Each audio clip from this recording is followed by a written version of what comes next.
Langsung saja bertanya.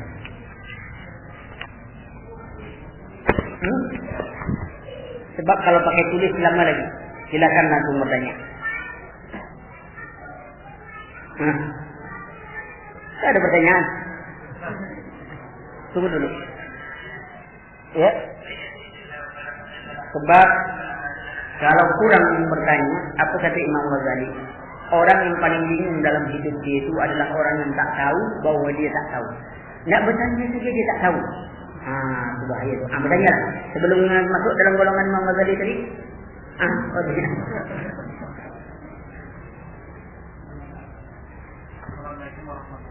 Assalamualaikum warahmatullahi wabarakatuh. Saya mau bertanya Ustaz, bagaimana caranya untuk menghindari sifat ini? Sudah.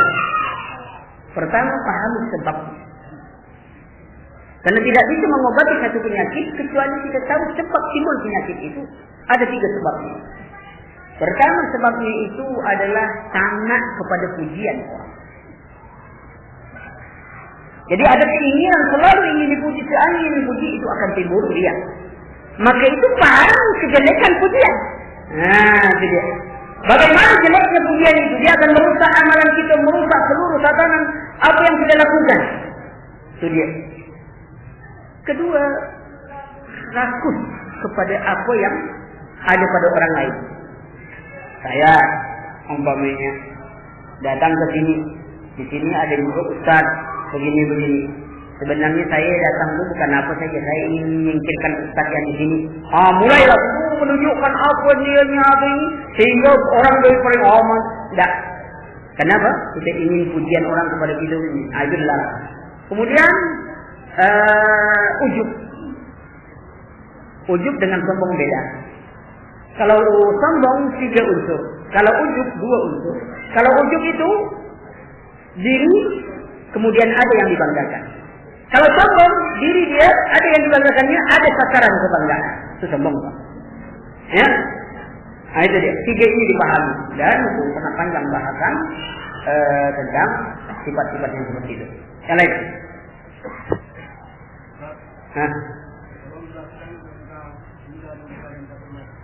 Apa? Ya. Disebutkan oleh Rasulullah sallallahu alaihi wasallam dan hadis dari Thawban maula Rasulullah sallallahu alaihi wasallam, "Yusiku an tada'a alaihimul umam min kulli uqub, kama tada'a al-kalb ila qas'atiha illa أو من كلة نحن يومئذ يا رسول الله قال بل إنكم يومئذ كثيرون ولكنكم غثاء كغثاء السيل وقد يقذف الله في قلوب عدوكم المهابة لكم ولا يقذفن في قلوبكم الوهن قال الله وما الوهن يا رسول الله هو الدنيا وكراهية الموت. Cinta dunia dan takut kepada kematian. Apa yang dimaksudkan orang-orang yang mencintai dunia itu adalah orang yang hidupnya dari dunia untuk dunia dan kepada dunia.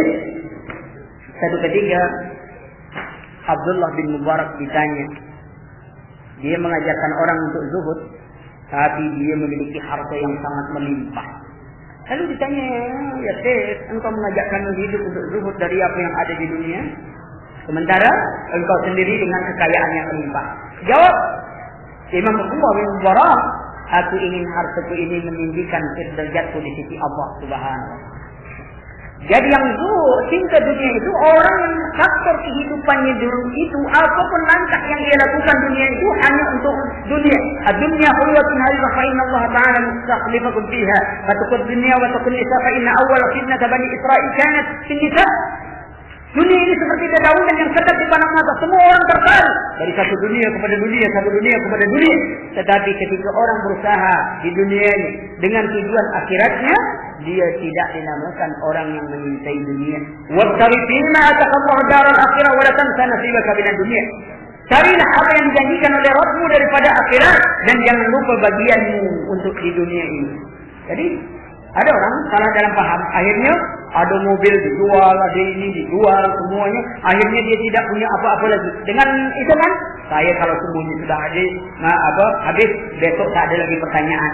Betul ya akhi?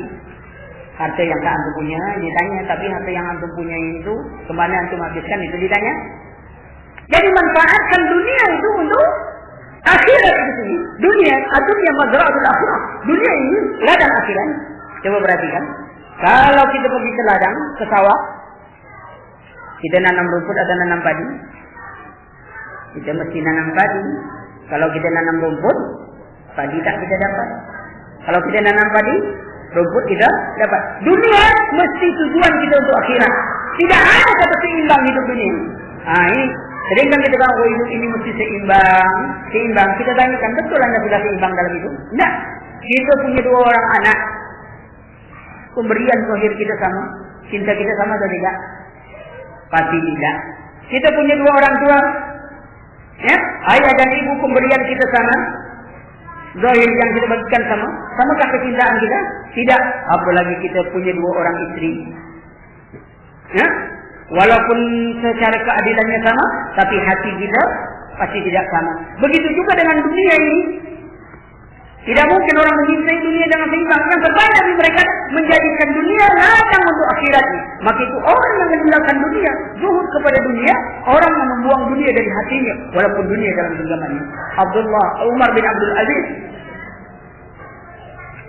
khalifah, akan tetapi dunia tidak ada dalam hatinya. Sampai wafatnya saja Umar bin Abdul Aziz tidak meninggalkan sedikit pun harta warisan untuk anaknya. Khalifah meninggal, tak ada harta warisan. Kalau kita, itu yang gelisah kita. Apa yang meninggalkan? Ilmunya. Ini tidak boleh, bukan berarti kita tak boleh meninggalkan harta untuk anak. Nanti anjurkan juga. Tapi titik utama kepada anak itu. Jadi orang dari dunia untuk dunia, orang yang bubuk dunia, semata-mata untuk dunia ini. Seperti dia sebenarnya butuh mobil 1, dia butuh sampai 10 mobil. Walaupun dia mampu. Jadi dia bicara tentang dunia dan keinginan. Sumpi dunia, ka'annaka gharib aw 'inda al-fadil. Jadilah engkau di dunia seperti orang-orang yang asing atau orang yang sedang berada dalam perjalanan. Itu secara ringkasnya. Ana mau tanya latar belakang kebanyakan para ikhwan akhwat sebelum mengenal dan mengikuti pengajian salaf yang dari Muhammadiyah, Jamaah Tabligh, MNI dan lain. Apakah hukum membagi ikhwan akhwat yang rutin mengikuti pengajian salaf tapi masih rutin juga mengikuti pengajian-pengajian dari kelompok mereka sebelumnya yang pada bukan sunnah dengan berdalih ingin meluruskan mereka dan bersilaturahmi? Dudukkan dulu persoalan. Latar belakang orang ini itu tidak sebagaimana latar belakang orang masuk Islam juga. Kadang-kadang kita ini mempersoalkan sesuatu yang tak dipersoalkan. Coba tanya, berapa banyak latar belakang nenek moyang kita dulu yang masuk Islam itu apa agamanya? Hah? Hindu, Buddha, itu agama mereka, itu latar belakang mereka. Itu. Ya. Jadi latar belakangnya, kemudian harus pisahkan. Ini Muhammadiyah, ini itu ada organisasi, ada sebab. Boleh satu orang berorganisasi, siapa yang melarang? Antum buat yayasan. Apa jadi semua organisasi? Tetapi yayasan, organisasi, apapun bukanlah jadi standar kebenaran. Macam kita bukan baru buat yayasan ubudiyah. Ketika yayasan itu jadikan standar kebenaran, maka jadilah kelompok dan golongan. Kemudian bagaimana orang-orang yang latar belakang seperti itu, ini, itu, dia mengajar juga, dia mengaji juga di situ ini dengan alasan untuk meluruskan. Jawabannya adalah al-fitnah itu lebih dahsyat. Dia seperti petir yang menyambar manusia, hati itu sangat lemah, hati-hatilah. Kenapa? Fitnah itu nyusupnya sedikit. Ya, kata Ibnu Mas'ud bahwa fitnah masuk ke dalam hati setiap orang itu seperti anyaman tikar. Sehelai. Sudah jadi bentuk tikar. Dia sudah menganggap kesalahan itu sebagai satu kebenaran. Jadi ketika kita berkata, oh saya ingin meluruskan, betul, kita kasih nasihat, tetapi tidak mengajarkan setiap orang untuk ada pada sebuah majelis. Atau nanti ada kebimbangan, cepat bertanya. Ya, banyak caranya. Ya, jadi latar belakang dari ini. Kita tidak disuruh untuk menyelidiki. Kamu dulu dari mana? Ini. Emir. Lain ini. Banyak. Kita di sana itu kadang-kadang kalau kita tengok ada yang 20 tahun tabligh. Ada yang sekian tahun. Maksud ini biasa saja perjalanan orang ini, dan Islam tidak mengungkit masa lalu setiap orang. Tapi apa yang ia lakukan hari ini? Bagaimana Hindun ganasnya ingin memakan hati Hamzah. Begitu masuk Islam, apa diungkit-ungkit lagi? Ya, aku latar belakang. Nah, bagaimana ikhwan itu bisa menjaga dan memelihara akidahnya? Salah satunya dia menghindar diri dari perkara-perkara yang subhat. Kenapa? Dia belum mampu, dia belum baru ngaji, dia belum mampu untuk membedakan yang hak yang batin. Sulit sekali. Kenapa? Kadang-kadang ahli bid'ah itu ada yang lebih pintar berbicara daripada kita yang awal. Maka itu dalami ilmu. Kenapa? Kenapa kita tidak itu? Bukan karena kebencian itu faktor dulu. Kenapa? Karena hati itu lemah ya. Suatu ketika Imam Ahmad mendengar ada seorang orator berbicara pada zamannya itu. Lalu Imam Ahmad bersembunyi di masjid, di sampingnya dia sedang mengisi pengajian.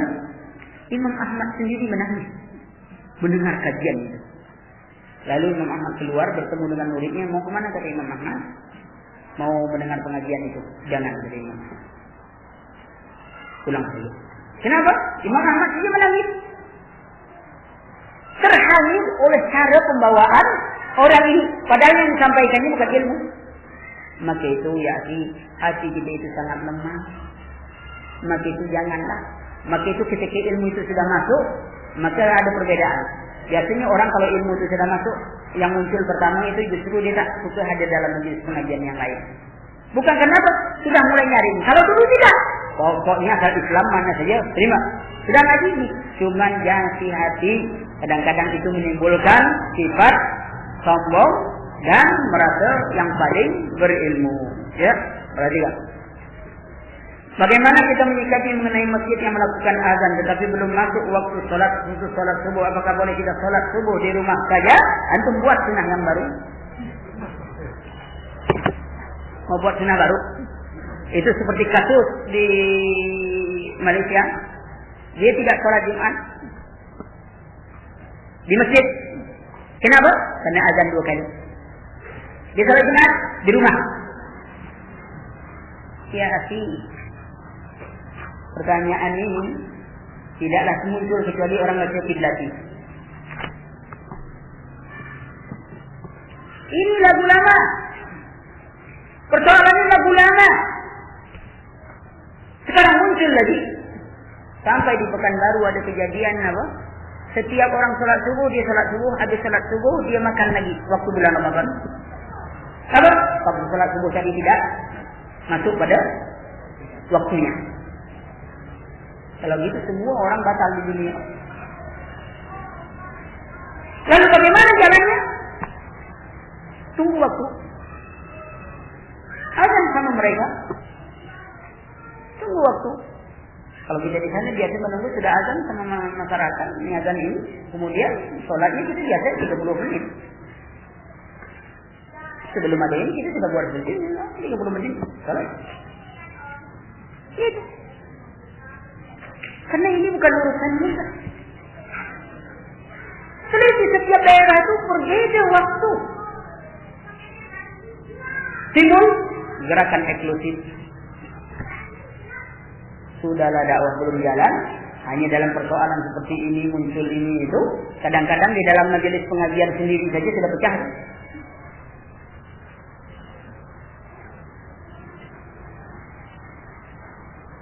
Okelah antum sudah bahas ini. Tapi kalau anak tanya pada antum masalah akidah yang paling penting bisa dapat atau tidak? Bagaimana ilhad musyrikah? Antum belum tahu. Bagaimana ilhad musyrikah? Bagaimana ilhad falasifah? Akidah dia. Tauhid asma dan sifat. Bagaimana tahrif lafzi dan ma'nawi? Jadi persoalan ini sudah panjang. Ini persoalan para kiai kita tidak bahas lagi persoalan-persoalan seperti ini. Lalu dikatakan, oh kita ialah sholat aja berjamaah dengan apa? Tapi itu kita hitung sholat sunat. Kemudian di rumah nanti kita sholat wajib. Oh. Adakah Rasulullah menganjurkan untuk sholat sunat berjamaah setiap subuh? Hah? Loh? Itu sholat sunat jamaah terus setiap subuh. Jadi kalau di ujung-ujung tambah banyak masalah. Karena itu tadi Cari yang lebih baik, antum buat yayasan, antum buat masjid, azan semua orang, antum tunggu waktu lama, keluar dari khilaf, ya kan? Antum buat yayasan, sudah banyak masa tak bisa buat yayasan, umpamanya, entahlah di sini sudah ada atau belum. Buat masjid, azan bersama masyarakat, ya? Karena di dunia juga begini, di Saudi dia pun diperlambatkan 20 menit. Dari perlambat, ini berita dunia azan cepat. Waktu itu tapi menunggu waktu. Masalah masjid kita semuanya jarang menunggu waktu. Kita tunggu waktu ini. Kalau kita sana biasa menunggu waktu. Itu tidak hanya subuh, waktu lain subuh pun kita menunggu. Sehingga main jemaah itu tetap banyak yang jauh-jauh itu ingin tenang tetap ya. Itu di antaranya. Ya. Itu pandangan. Nah, kalau di Riau ini saja ini. Tidak masuk dalam persoalan, tenang saja. Lihat fatwa ulama, itu saja. Ya. Karena banyak kejadian begitu sampai dia itu. Kalau bulan Ramadan itu, sholat ya. Habis sholat itu dia makan sahur. Alasannya itu cuma sholat sunat. Dari mana untuk mengatakan sholat sunat subuh itu berjamaah terus? Ya. Nah, yang lain. Habis?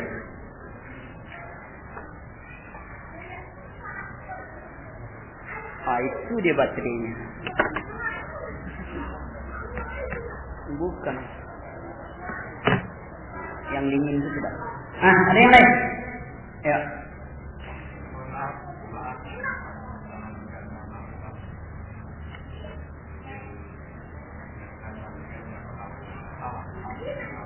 Iya.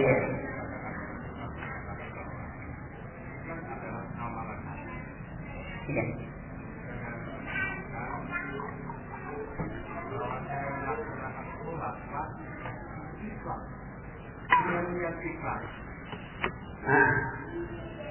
Kenyataan di waktu saya melaksanakan sholat dengan hati itu terkait. Iya. Karena tadi sudah mengatakan kalau saya terpaling menanam tadi apa? Iya.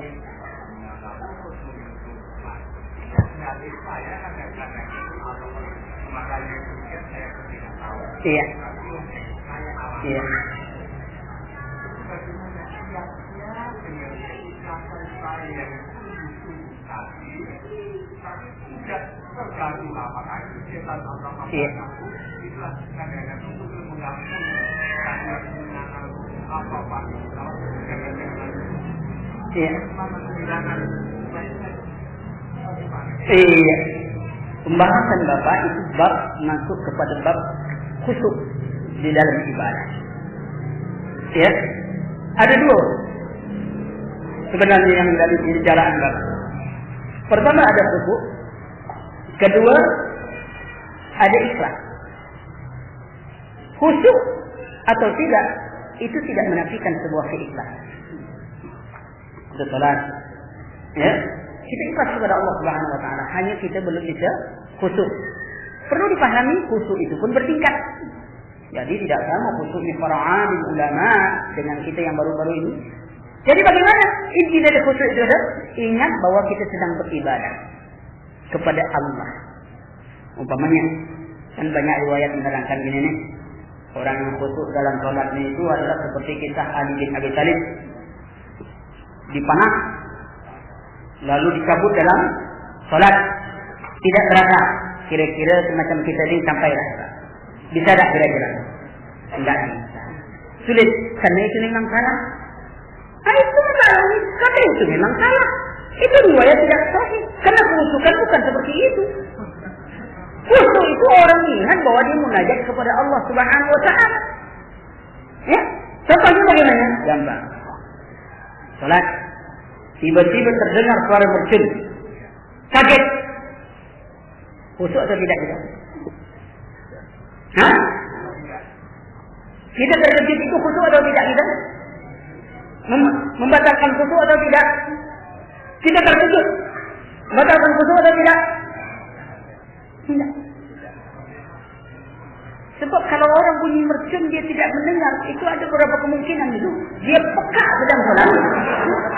Ya kan? Berarti terkejut. Dia tidak membatalkan khusyuk dia. Dia terkejut, wajar. karena dia sedang. Lalu kalau kita tak dengar, imam Allah, kita sedang baca Allahu Akbar, kan dengar kita tu. Berarti tidak membacakan terkejut. Macam itu kita terkejut. Cuman balik lagi, itu je. Kita terkejut, kita pandang. Kita balik lagi, bawa kita pengajian. Kita terkejut bunyi macam, betul? Tapi kita balik bahawa kita sedang solat. Kita kembali membaca. Yang mengganggu kekhusyukan kita tu apa? Terkejut. Nah, mulai dia menghitung. Merchant tadi ya, kalau beli ini harganya sekian. Itu dia. Itu yang mengganggu kekhusyukan. Tapi ketika dia sakit tidak mengganggu. Rasulullah SAW ketika sujud, cucunya naik. Kalau sekiranya macam definisi Ali bin Abi Thalib tadi, tentu sepelanting cucunya itu tadi. Sebab tak terasa. Terasa lama sujud. Sampai cucunya turun. Membuka pintu. Rasulullah salat di atas mimbar. Kemudian ingin sujud, turun. Apakah tidak khusyuk? Nah, dari sini khusyuk itu kembali mengingatnya kita bahwa kita sedang munajat kepada Allah Subhanahu wa taala, sehingga pikiran kita memang tidak ada selain ke dunia, tidak. Maka itu kita bersihkan pikiran itu dengan membersihkan hati. Seperti saya contohkan tadi. Dalam solat demikian, utang saya belum bayar utangnya. Aduh, yang tidak khusyuk. Apa kamu baca solat ini? Tetapi dia kurang khusyuk, tapi itu kadang-kadang tidak membekas. Orang yang tidak khusyuk dalam solatnya, tentu solat itu tidak membekas pada jiwanya. Yang ini kita hindari. Dengan apa? Tentu dengan ilmu. Setiap orang bertingkat. Maka itu ditutupilah dengan solat rawatib. Itu dia. Yang kedua adalah berkara tentang keikhlasan yang dihapuskan. Kita ikhlas sampai waktu solat masuk riya. Itu dia. Pertamanya ikhlas nih. Umpamanya biasanya orang begini aja solat. Begitu terdengar Assalamualaikum. Ini dinamakan gerak repeti, ini dinamakan syirik khafi. Maksudnya bukan riya. Tidak ada dia riya tidak puji. Karena itu bergerak refleksi. Ini ada kafaratnya. Di dalam kitab Majmu' Tauhid dijelaskan itu kafaratnya. Doa ketika sebelum salam atau waktu sujud. Allahumma inni a'udzubika an usyrika bika syai'an wa ana a'lam wa astaghfiruka min adz-dzambi alladzi la a'lam. Semoga dosa yang kecil ini, khafi ini tidak diampuni oleh Allah Subhanahu wa taala. Ada memang riya muncul. Awalnya dia salat khusyuk, tapi riya itu muncul di tengah amalannya. Ulama pandangan kalau riya itu bertahan sampai akhir ibadahnya, maka hapuslah pahalanya itu. Tapi kalau dia masuk riya, kemudian dia ingat itu riya, dia kembali kepada keikhlasan, maka Allah menerima ibadah. Nah, itu dia. Nah, coba.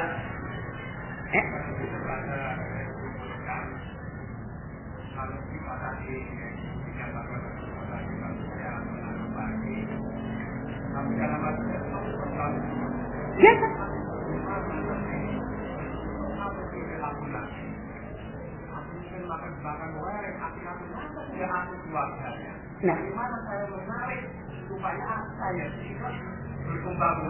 Nah, itulah saya katakan tadi, tidak bisa jalan pintas. Setiap orang punya proses. Perbaikan hatinya, perbaikan ini perlu proses sehingga orang-orang bisa betul menikmati itu tidak seperti biasa. Para sahabat aja dulu ada yang begini begitu awal, maka itu kita melalui proses. Proses ini semuanya dengan ilmu tadi, sehingga kita betul-betul berjalan dengan ilmu seperti tadi. Sehingga pertama sekali kita hilangkan tadi adalah pikiran kita tidak membawa dunia dalam solat. Ini sulit. Kenapa sulit? Karena kita belum memahami menyintai akhirat itu sejauh. Maka itu juga dihilangkan dengan apa?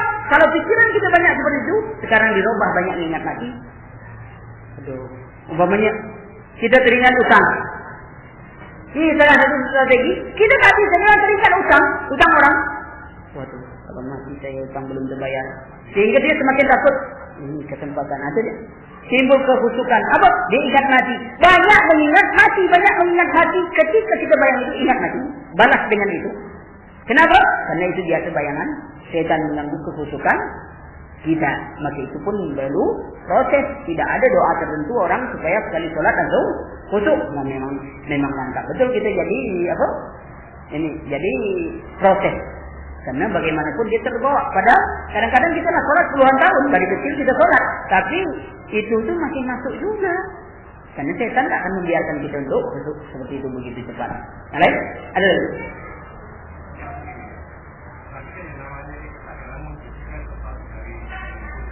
Iya. Itu bagaimana? Niatnya tadi sebenarnya. Jadi yang dimaksudkan dengan ikhlas itu kita melaksanakan ikhlas karena kita ada untuk melaksanakan katakan sholat maghrib. Sholat maghrib kita melaksanakan. Ya, mohon maaf. Ini apa ini? Apa angan-angan saya ini supaya ikhlas kita itu bagaimana? Saya akan membayangkan itu bagaimana keikhlasan saya. Sesuatu itu saya katakan tadi, yang Bapak contohkan itu adalah ketidakhusyukan, bukan keikhlasan. Itu beda kan? Yang Bapak contoh itu ketidakhusyukan. Bapak sudah ikhlas karena Allah Subhanahu wa taala selesai. Tidak ada minta puji, tidak ada minta puji. Tapi dunia itu masuk. Dunia masuk itu mengganggu kekhusyukan.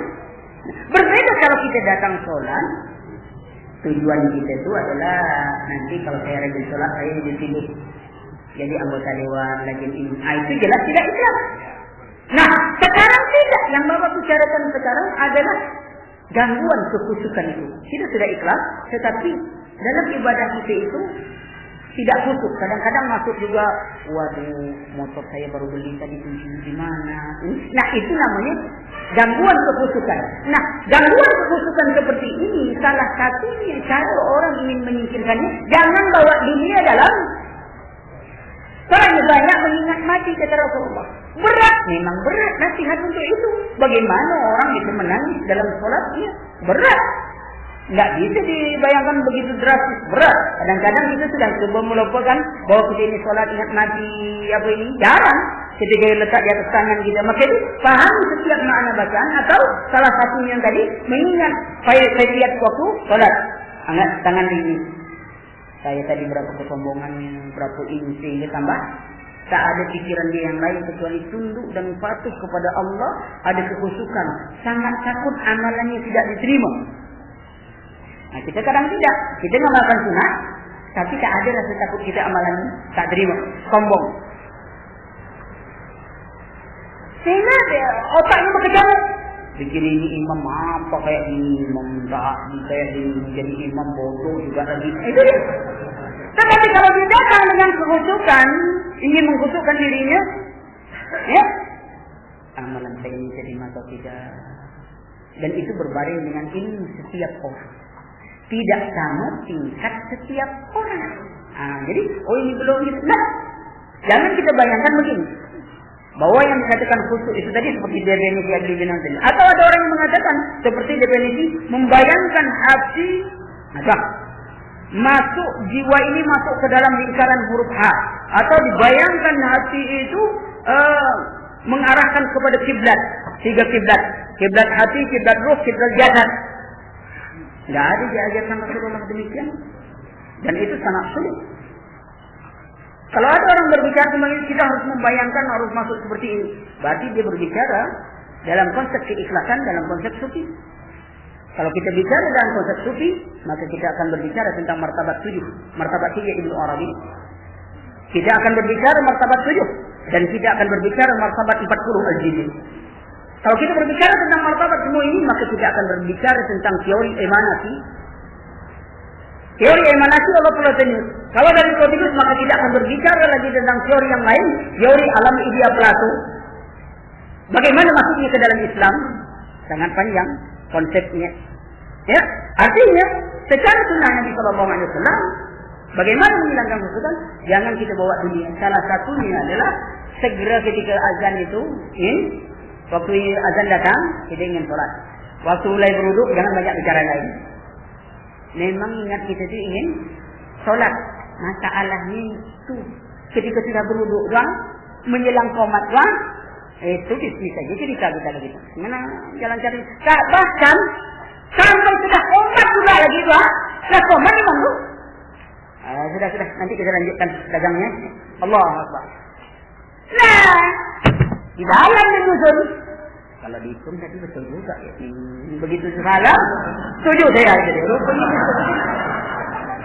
Maka itu ketika kita sudah wudu, sebaiknya tidak ada perkataan lain, banyak kita zikir, kemudian tidak tertentu zikir, kita berjalan tidak ingat kita akan sholat. Inilah kesempatan diberikan Allah untuk ini, itu menambah kehusukan kepada diri kita.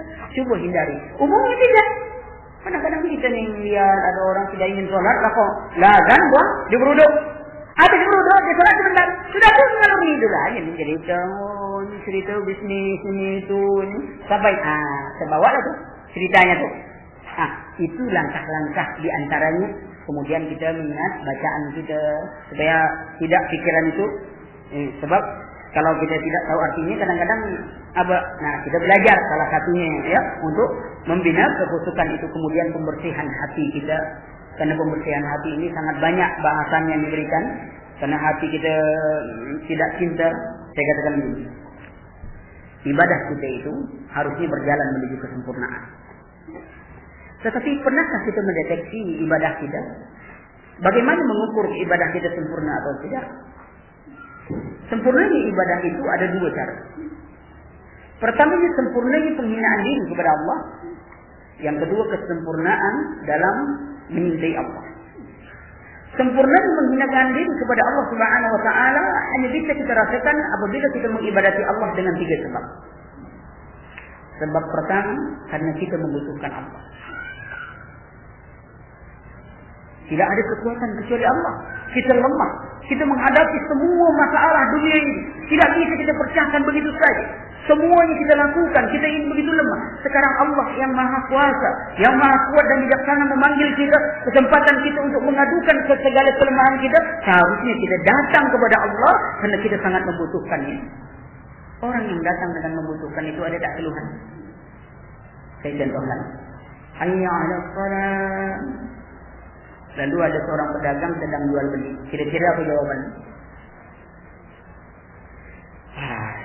Azan pula, orang baru aja jual beli banyak-banyak macam ini dia sudah azan. Kalau dapat azan itu tunggulah orang sepi baru azan. Dia menjawab panggilan azan dengan keluhan. Walaupun dia pergi solat, jika sesuai syarat dan rukunnya, ikhlas niatnya, salat ini diterima. Akan tetapi jawaban dia pergi solat tadi menunjukkan bahawa solatnya hanya sekedar memenuhi kewajiban, bukan kebutuhan dirinya. Kalau itu kebutuhan, maka dia tidak pernah akan membantah, maka dia tidak ada keluh kesah. Tutup, ini kebutuhan. Ini yang menunggu panggilan ini. Kita sampai di mana baru?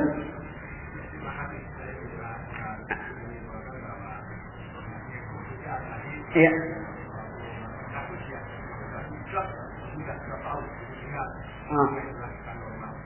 Tapi tandingan juga kita kembali yang penting kita melaksanakan kewajiban. Kalau tadi saya katakan kalau masjid tidak kita saya sholat melaksanakan masjid mungkin dengan salaman kaki kita lakukan tahu dengan masjid itu ada yang kita harapkan fokuskan. Saya kira kita ada bersama bukan kira-kira gitu. Iya, itu insyaallah semoga bermanfaat.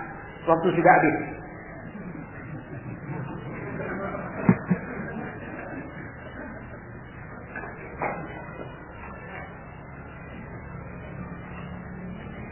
Ustaz, bagaimana solusi kalau di salah satu masjid tidak bisa ada kesepakatan untuk memberi tempo dalam 30 menit? Salat sudah azan subuh karena pengurus masjid tidak paham. Masjid bukan masjid antum, nanti ikut itu. Itu jawaban. Apa antum dengan alasan karena dia tidak paham ilmu? Apa menurut antum Imam Bukhari tak paham ilmu? Ketika Imam Bukhari membuat satu bab di dalamnya boleh salat di belakang ahli bid'ah. Apa antum lebih berilmu daripada Imam Bukhari? Imam Bukhari salat di belakang ahli bid'ah. Kalau antum anggap itu sebuah bid'ah. Oh ini masalah waktu. Berarti antum ingin buat jemaah sendiri? Tidak, itu menunjukkan, itu saya katakan Imam Al-Qayyim katakan ilmu itu 3 marhalah. Marhalah pertama sombong. Baru tahu satu masalah. Semua orang bodoh. Tapi ilmu. Kadang-kadang kita baru tahu Arab, dua Arab, Arab Melayu, Arab Nangdi.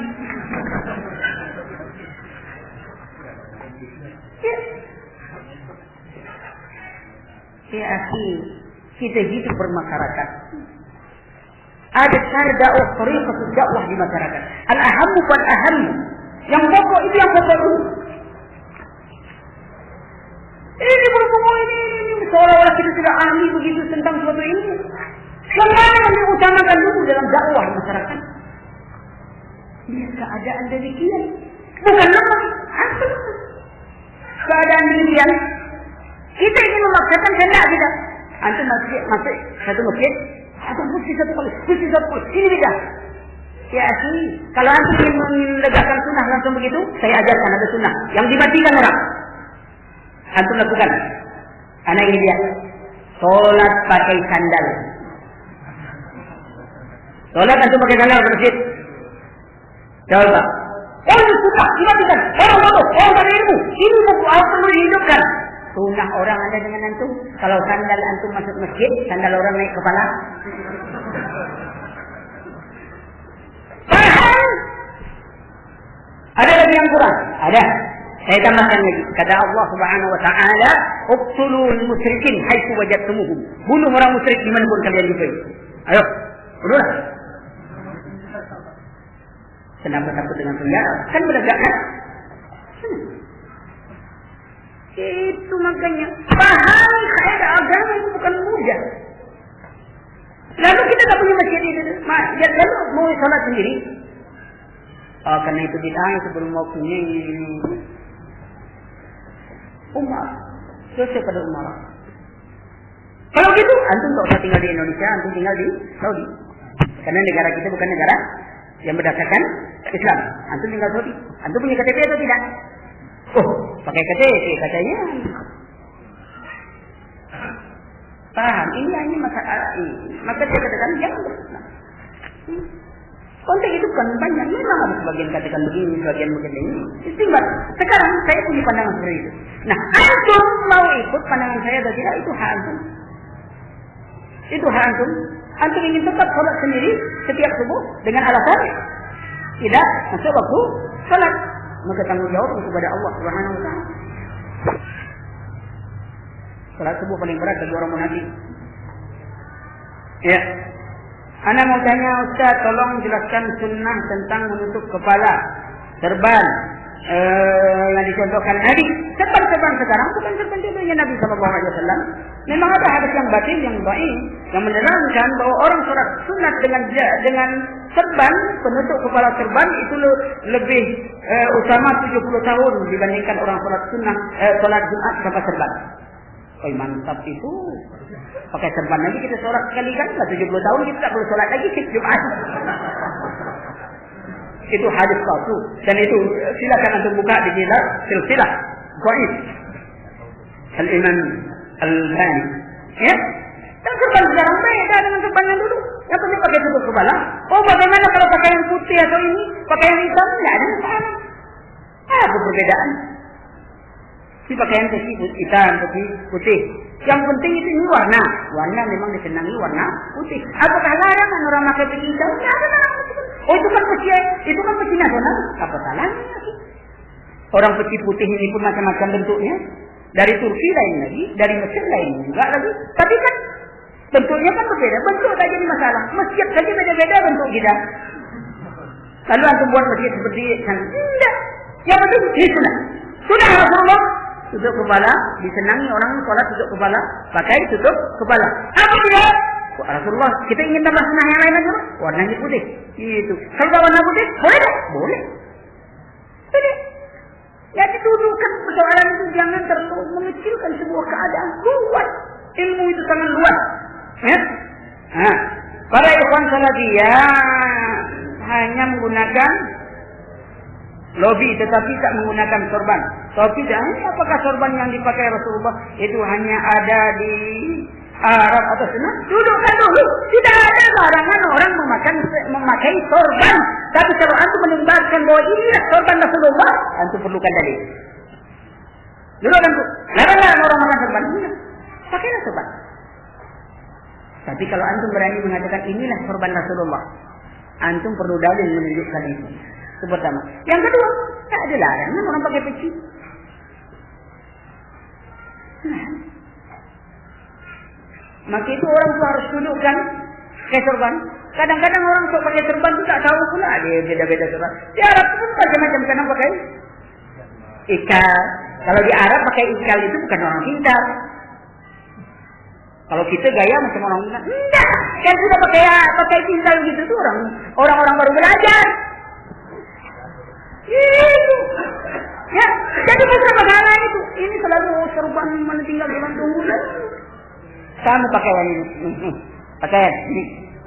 Kalau saya katakan, inilah pakaian Rasulullah. Bukti. Mana bukti? Hadis harus keluarkan. Saya harus keluarkan hadis. Saya mau pakai biasa saja. Ya, ada pakaian. Selagi dia menutup orang, kalau laki-laki tidak ada masalah. Tutup orang. Lebar, buat, tutup orang. Tak ada larangan. Oh, dia baju batik begini. Biasa aja. Bahkan kita dilarang pakaian sufrah. Orang kampung itu biasa pakai kain, umpamanya sholat pakai ini. Antum di kampung itu punya khas sendiri. Jubah terus. Tak ada di kampung itu yang pakai jubah kecuali antum saja. Sehingga orang bisa mengenal antum menjadi terkenal dengan Ustaz Ali. Yang mana? Yang jubah. Ustaz Ali jubah itu pakaian sufrah. Kesombongan.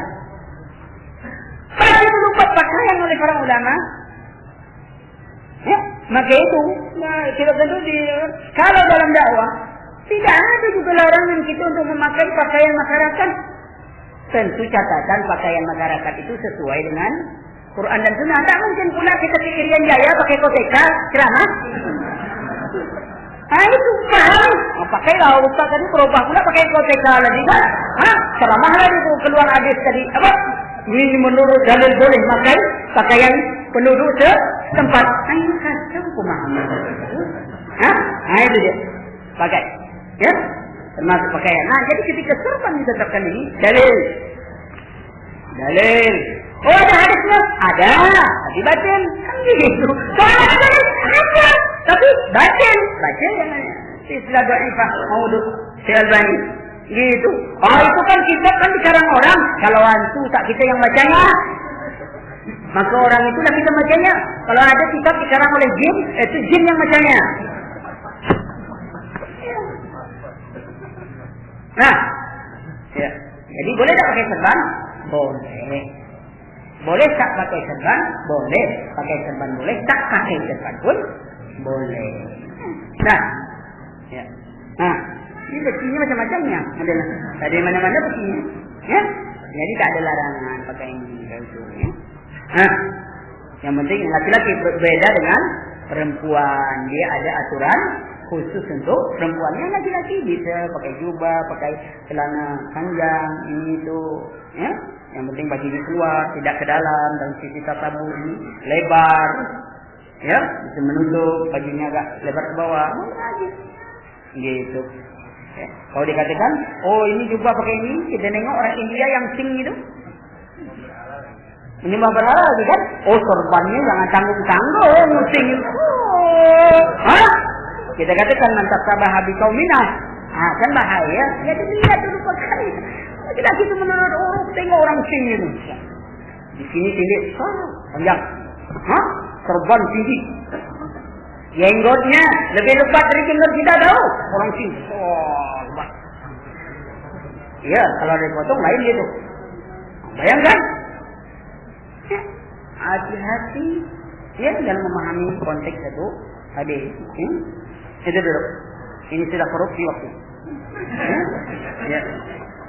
Subhanallahumma wa bihamdika la ilaha illa anta astaghfiruka wa atubu ilaik. Moga nanti ada waktu lagi kita dipertemukan oleh Allah.